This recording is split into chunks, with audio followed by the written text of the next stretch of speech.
Story number 1. The Faceless Man.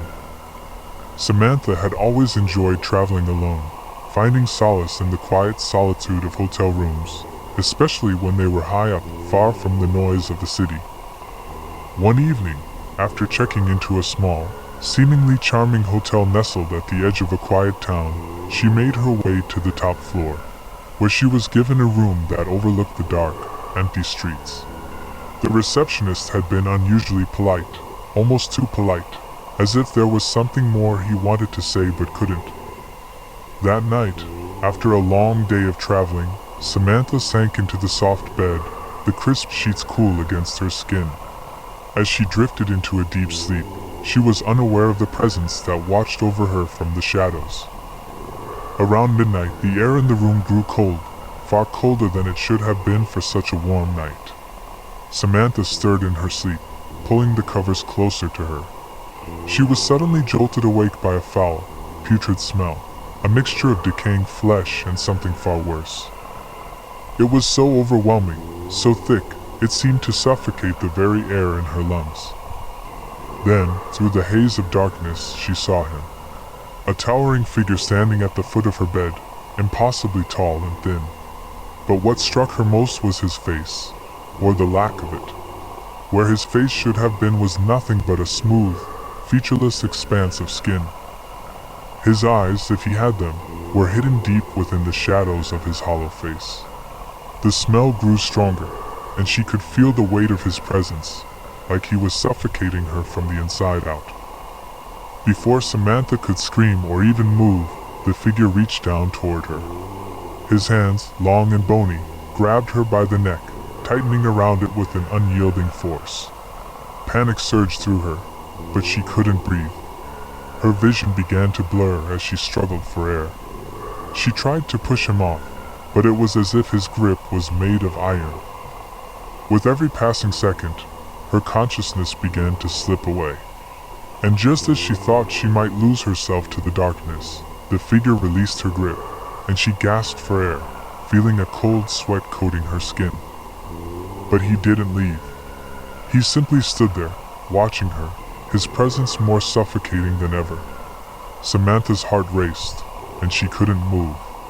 She was paralyzed with fear.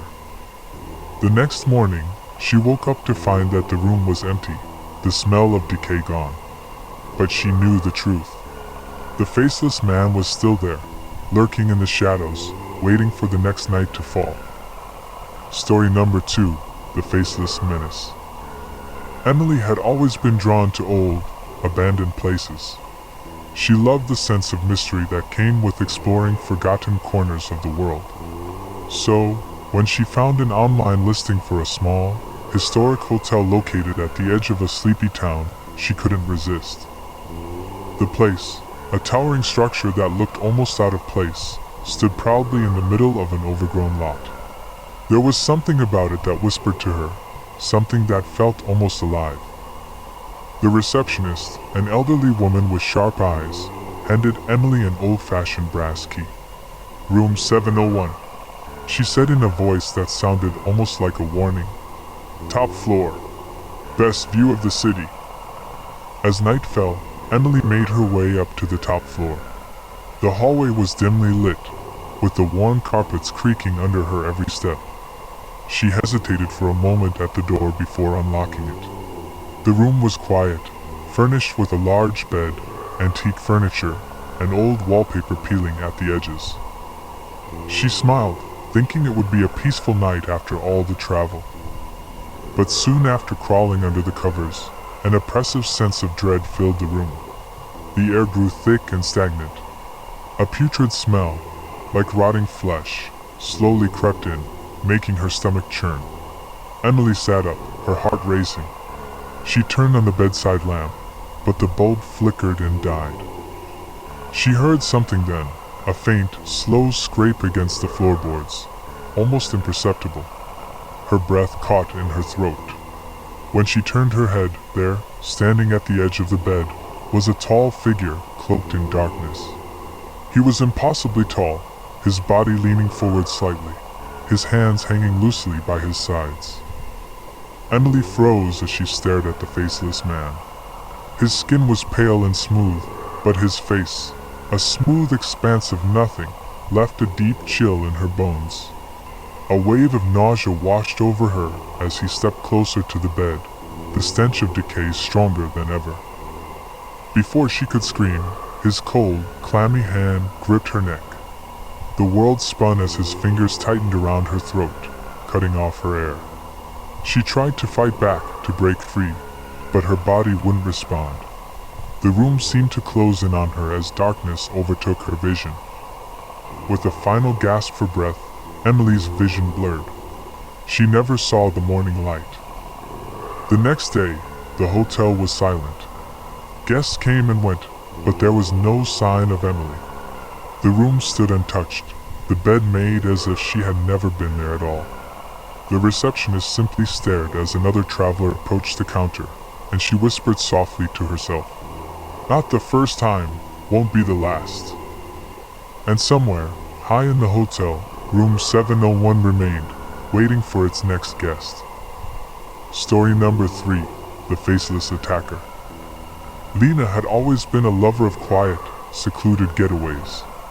When she stumbled upon an old hotel on the outskirts of a forgotten town, she couldn't resist booking a stay. It was an eerie, but beautiful place, a towering building at the edge of a dense forest. The reviews were sparse, but that only intrigued Lena more. People either loved it or loathed it. She arrived on a cloudy evening and was immediately struck by the hotel's decaying charm. The front desk was manned by a grizzled old man who gave her a lingering look as he handed her the key to room 701, the top floor. "Not many take the last room," he murmured under his breath, his voice gruff. Lena brushed it off as an odd comment, and made her way up to her room. The moment she entered room 701, she felt a strange weight in the air. It was colder than the rest of the hotel, and the view, although expansive, felt suffocating. The room was sparsely decorated, an old bed, a small writing desk, and a faded carpet. It was perfect for a night of solitude. As night fell, Lena lay down in the bed, the silence around her growing heavier. The curtains swayed slightly, but there was no breeze. She tossed and turned, unable to shake the feeling that something wasn't quite right. In the dead of night, she awoke to a foul, putrid smell, something rotting. It was so strong it almost made her gag. Disoriented, she sat up in bed, the room dark except for the dim glow of the moon through the window. And then, from the corner of the room, she saw him. A tall, shadowy figure stood just beyond the bed, his silhouette barely visible against the darkness. His face was an empty void, no eyes, no mouth, just smooth, pale skin. He was impossibly tall, looming over her with a presence that made her heart race. The stench of decay followed him like a dark cloud, suffocating the air. Lena's breath hitched in her throat. She opened her mouth to scream, but no sound came out. Her body was frozen, unable to move as the man crept closer, his long, twisted fingers reaching for her. The air was thick with the smell as he stood at the edge of her bed, and then suddenly, his hand shot forward, wrapping around her throat. She struggled, her hands clawing at his cold, unyielding fingers, but the more she fought, the tighter his grip became. The darkness around her deepened, and her vision began to blur. Desperation filled her, but she couldn't break free. The last thing she heard was a faint whisper in the darkness. "You were never meant to leave." The next morning, the hotel staff found the room undisturbed, except for a faint, acrid smell lingering in the air. Room 701 was locked from the inside, and no one had seen Lena leave. Her belongings remained neatly packed, and the bed had been made as though she had never been there. The hotel, however, had its own secrets, and room 701, with its cursed air and dark corners, waited for the next guest. Story number 4, The Haunting of Room 13. The dim glow of the streetlights outside cast long shadows on the empty hallway. Emily, exhausted from her long journey, finally reached the hotel after hours of winding roads and dark forests. It was a small, old hotel perched at the top of a hill, its creaky sign swaying eerily in the wind. The Summit Inn, it read. She was told the last room, room 13, had the best view of the city, but it was the only one available for the night. Her exhaustion outweighed any reservations she had about the strange, lingering aura of the hotel. She checked in with the silent receptionist who handed her a key without a word, but the look in his eyes was unsettling, almost like he was warning her. "Don't stay there too long," he murmured just before she left the desk, his words barely above a whisper. Room 13, located at the very top floor, had an old-world charm to it. Dusty curtains, a bed with faded linens, and a wooden dresser that looked like it hadn't been touched in decades. The window offered a breathtaking view of the city, the lights twinkling far below. Emily sank into the bed, too tired to care much about the hotel's peculiarities. As the night wore on, an overwhelming sense of dread began to creep into the room. A chill settled in the air, even though the windows were shut tight. Emily stirred, uneasy, and the faint smell of rot filled her nose. It was like something had died in the walls.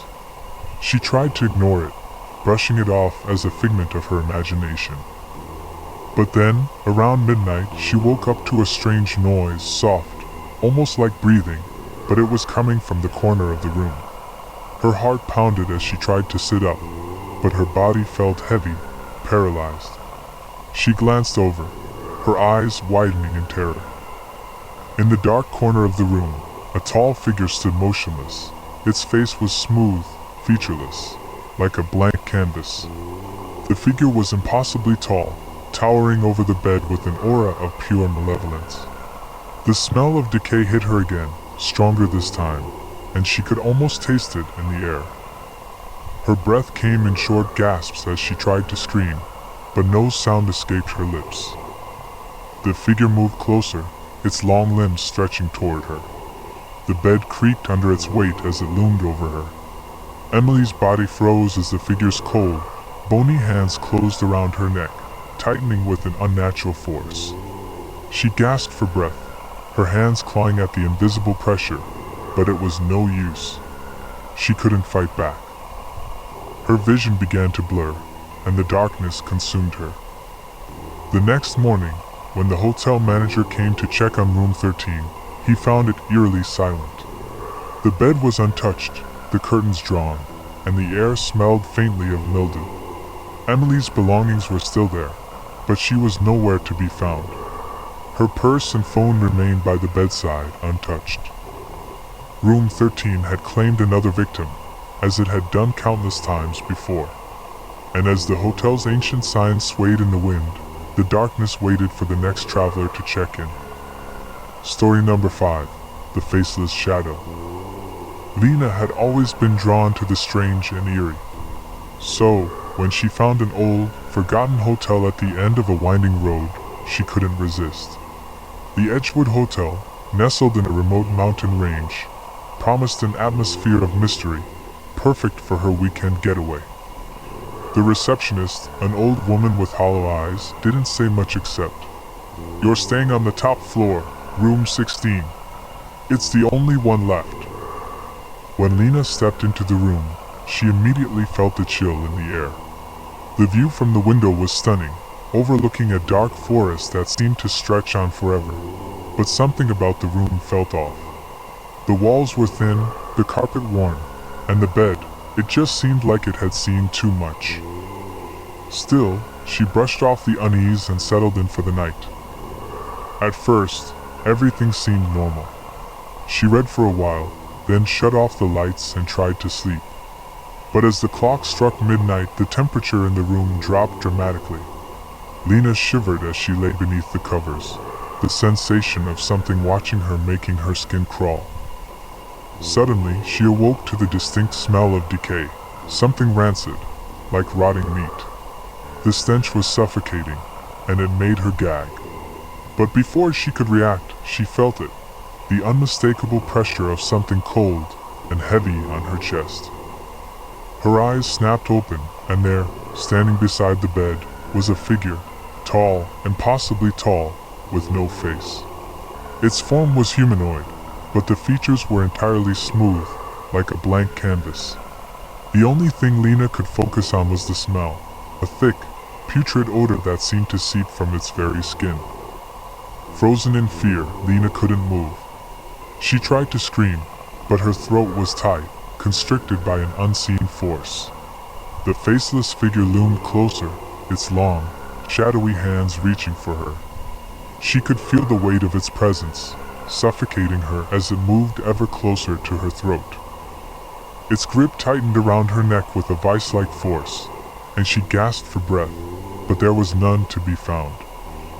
Lena tried desperately to break free, her hands clawing at the figure's hands, but it was like trying to fight against stone.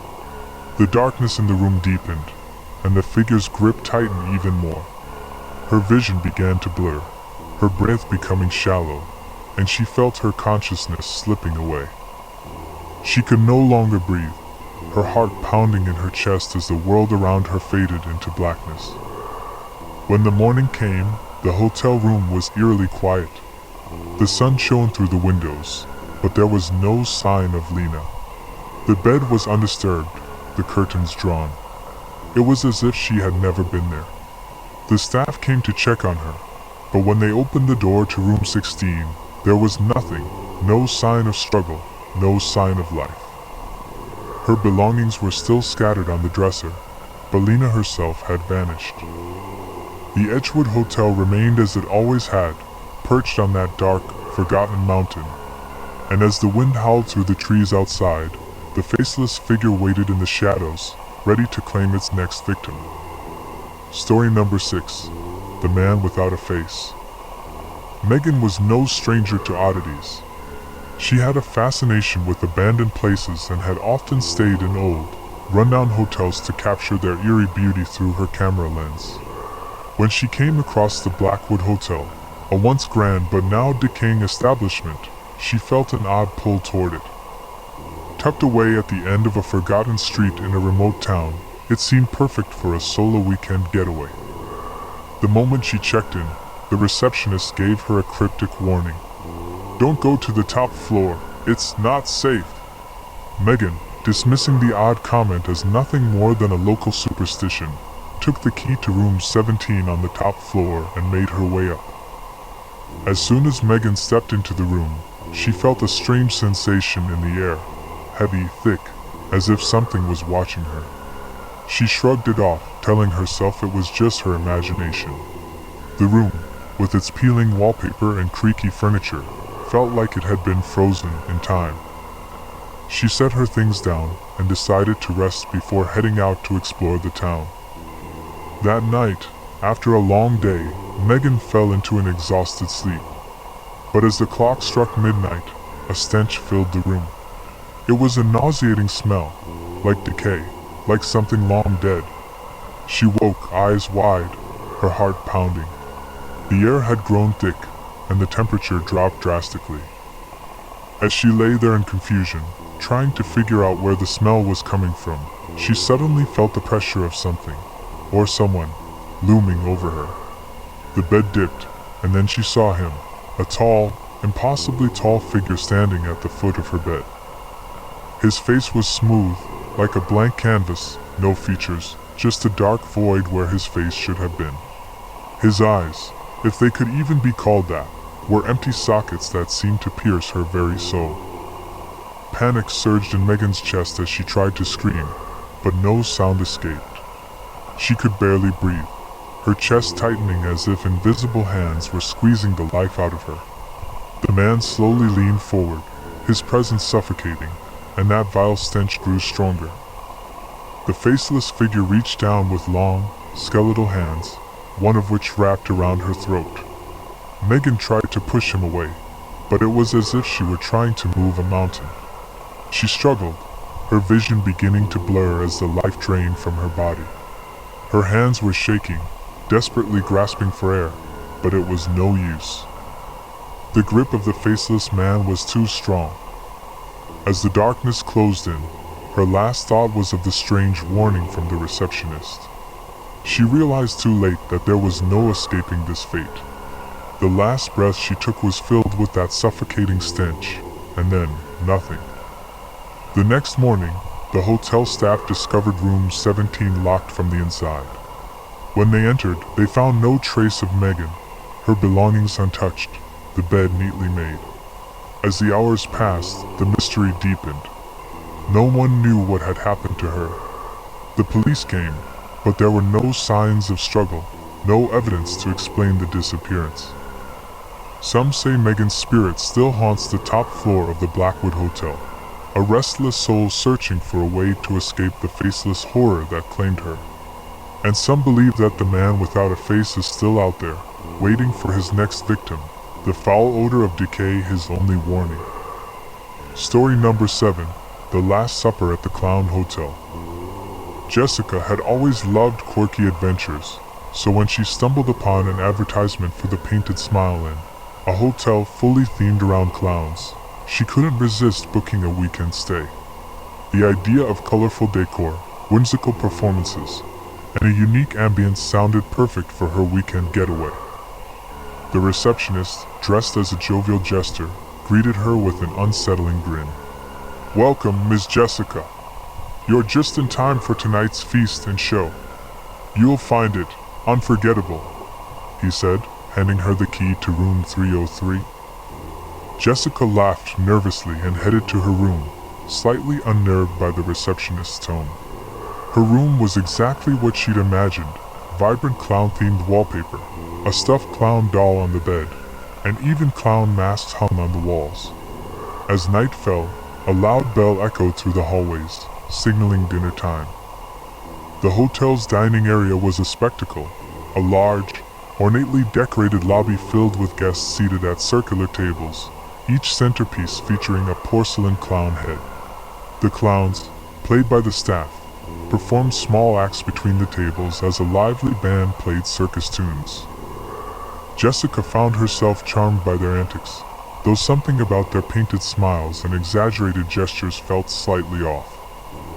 When the main show began, the lights dimmed, and the head clown, a towering figure with crimson hair and piercing eyes, took center stage. "Ladies and gentlemen," he began, his voice dripping with theatrical flair, "tonight's performance is unlike any you've seen before. And of course, tonight's meal is a delicacy we prepared with special care." The audience clapped politely, unaware of the dark undertones in his words. Jessica noticed that the clowns had begun to close in around the tables, their expressions now unnervingly serious. Without warning, the jovial atmosphere turned grim. The head clown's smile twisted into something sinister, and he snapped his fingers. The lights flickered, and the clowns produced long, sharp utensils, not for eating, but for something far more horrifying. Jessica tried to rise, but the clown next to her gripped her shoulder tightly, his once playful demeanor now replaced with cold malice. Panic spread through the room as guests realized they weren't part of the audience anymore, they were the show. Jessica's screams were swallowed by the cacophony of chaos, the band's music rising to a discordant crescendo. She understood too late. This wasn't a quirky themed hotel. It was a trap, and she was the main course. By morning, the Painted Smile Inn stood eerily quiet. A new batch of guests arrived, their laughter echoing as they checked in, blissfully unaware of the fate that awaited them. And Jessica? She had become part of the hotel's macabre legacy, her face now immortalized as one of the porcelain clown heads adorning the dining tables. Story number 8, Dinner for One. Megan had always loved unusual destinations, so when she heard about the Jester's Retreat, a secluded clown-themed hotel tucked deep in the woods, she thought it would be a fun, eccentric experience. The hotel's website boasted interactive shows and a culinary experience like no other. It seemed perfect for her weekend getaway. Upon arrival, Megan was struck by how pristine the place looked, despite being in the middle of nowhere. The staff, all dressed as clowns, greeted her warmly, though their exaggerated painted smiles made her skin crawl. "Welcome to our little sanctuary," said a clown with blue diamond-shaped makeup around his eyes. You're just in time for tonight's grand feast. The bellhop led her to her room on the third floor. The hallways were lined with clown portraits whose eyes seemed to follow her every move. Her room was cheerful yet unsettling, featuring vintage circus posters and a single clown doll propped on the bed. Megan laughed nervously and tossed the doll into the closet. As night fell, the familiar sound of a carnival tune echoed through the halls, signaling dinner time. Megan followed the other guests into the grand dining hall, which was filled with round tables, each set with fine china and a clown-themed centerpiece. The clowns, now dressed in more elaborate costumes, mingled with the guests, cracking jokes and performing small tricks. Despite the lively atmosphere, Megan couldn't shake the feeling that something was off. The clowns' painted smiles seemed more sinister under the dim, flickering chandeliers. Dinner was served, and Megan couldn't help but notice how vague the menu descriptions were. Dishes arrived at the tables covered with silver domes, and guests marveled at their presentation. Megan's plate, however, remained untouched. The head clown, a towering figure with a striped suit and impossibly wide grin, stood at the center of the room. "Ladies and gentlemen," he bellowed, "thank you for joining us tonight. You are all part of something spectacular." The lights dimmed, and the clown's friendly demeanor shifted in an instant. The head clown turned toward Megan's table, his smile now an eerie grimace. "Our main course," he announced, gesturing toward Megan, "is ready to be served." Before she could react, the clowns surrounded her. Megan's pleas for help were drowned out by the chilling laughter echoing through the hall. The guests, frozen in fear, realized they were not just diners, they were spectators in a gruesome performance. By the next morning, Megan's room was empty. The staff cheerfully prepared for the next round of guests, and in the dining hall, a new clown-shaped centerpiece adorned one of the tables, its face eerily familiar. Story number 9, The Final Laugh. Emma was excited for her solo retreat at the Laughing Haven, a quaint, clown-themed hotel nestled in a remote valley. With its brightly colored facade and promises of whimsical entertainment, it seemed like the perfect place to escape the monotony of her everyday life. Upon entering, she was greeted by a clown concierge whose makeup featured an elaborate swirling pattern around his eyes. His voice was cheerful, almost too cheerful, as he handed her the key to room 306. "Don't miss tonight's dinner," he said with a wink. "It's going to be unforgettable." Her room was cozy yet strange. Clown masks decorated the walls, and the furniture was covered in bold, circus-like patterns. A faint smell of grease paint and old fabric lingered in the air. As she unpacked, she noticed a slip of paper tucked under the pillow. It read, "Beware the finale." Thinking it was part of the hotel's quirky theme, Emma dismissed it and got ready for dinner. The dining hall was a grand spectacle, with chandeliers shaped like juggling pins and a stage at the far end. The guests, about 24 in total, were seated at round tables while clowns entertained them with tricks and jokes. Emma couldn't help but notice that some guests looked nervous, their laughter forced. When the main course was served, Emma's plate arrived last. Unlike the others, hers was covered with a bright red dome.